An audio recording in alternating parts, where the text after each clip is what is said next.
বাংলাদেশকে রাজনৈতিকভাবে চাপে রাখতেই ট্রান্সশিপমেন্ট সুবিধা প্রত্যাহার করেছে ভারত। এমন মন্তব্য করে বিশেষজ্ঞরা বলেছেন, এই পদক্ষেপ বিশ্ব বাণিজ্য সংস্থা WTOর নীতিমালার সঙ্গে অসামঞ্জস্যপূর্ণ।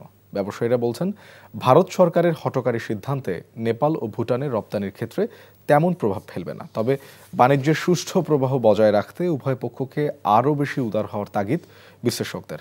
মিসবাহ হাসানের রিপোর্ট।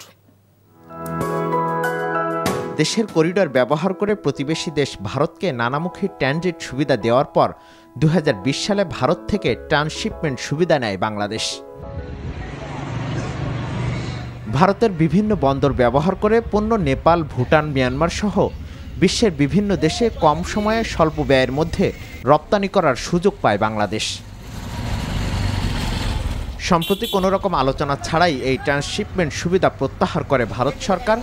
বলা হয়, নেপাল, ভুটান ছাড়া করিডর ব্যবহার করে তৃতীয় কোনো রাষ্ট্রে রপ্তানি করতে পারবে না বাংলাদেশ। এমনকি বাংলাদেশি রপ্তানি পণ্য বোঝাই 4টি ট্রাক ফেরত পাঠায় প্রতিবেশী রাষ্ট্র। দুই রাষ্ট্রপ্রধানের বৈঠকে রেশ কাটতে না কাটতেই প্রতিবেশী রাষ্ট্রের এমন আচরণ কিভাবে দেখছেন বিশেষজ্ঞরা?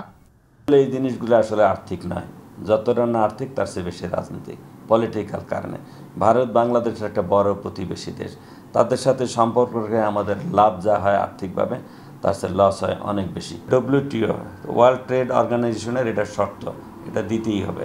বাংলাদেশের যেহেতু স্থল বেষ্টিত কমপ্লিটলি নয়, সুতরাং বাংলাদেশের জন্য যতটা না বাধ্যবাধকতা দিতে, নেপাল, ভুটানের জন্য তারা দিতেই পারে। এটা আমাদের কূটনৈতিক দিক থেকে একটা সীমাবদ্ধতা। আমাদের পুরো সম্মান যেন হানি না হয় এবং একই সঙ্গে যে সুযোগ সুবিধাটা আছে সেটা যেন আপাতত অন্তত 6 মাস বহাল থাকে।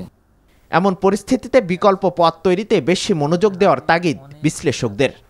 বাংলাদেশের ভিতরে সুবিধাগুলো বাড়াতে হবে, বিশেষ করে যে থার্ড টার্মিনাল, যেটা হযরত শাহজালাল আন্তর্জাতিক বিমানবন্দর, সেটা কত দ্রুত আমরা চালু করতে পারি এবং সেখানে এই কার্গো ফ্যাসিলিটিগুলো বাড়াতে পারি কিনা, সেখানে সিন্ডিকেটগুলোকে বন্ধ করতে পারি কিনা। এইটা আমাদের জন্য একটা সুযোগ হবে। ভারতের সাথে আমরা যে ট্রান্সশিপমেন্ট বা করিডোরের যে চুক্তিগুলো আমরা করেছি, সেটা অসম চুক্তি, প্রত্যেকটাই ভারতের পক্ষে। এখন আমরা ওই চুক্তির ব্যাপারে যদি কোনো সিদ্ধান্ত নিতে চাই, তাহলে আমরা ব্লেমড হব না। তবে ট্রান্সশিপমেন্ট বাতিল করায় বাণিজ্যে তেমন প্রভাব ফেলবে না বলে জানান ব্যবসায়ীরা। বলছেন, এর ফলে বাইরের বাজার তৈরি হবে।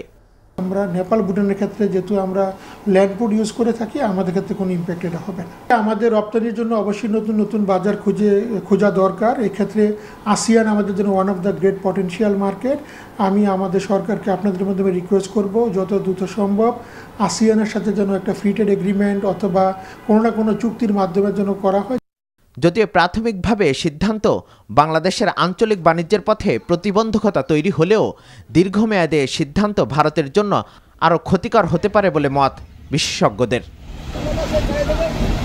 Misbah Hasan, NTV news, Dhaka. Bundle থাকলে প্রতি সেনমানিতে টাকা বাঁচবে। বিকাশ সেনমানি বান্ডেল কিনে জিতুন প্রতি লেনদেনে।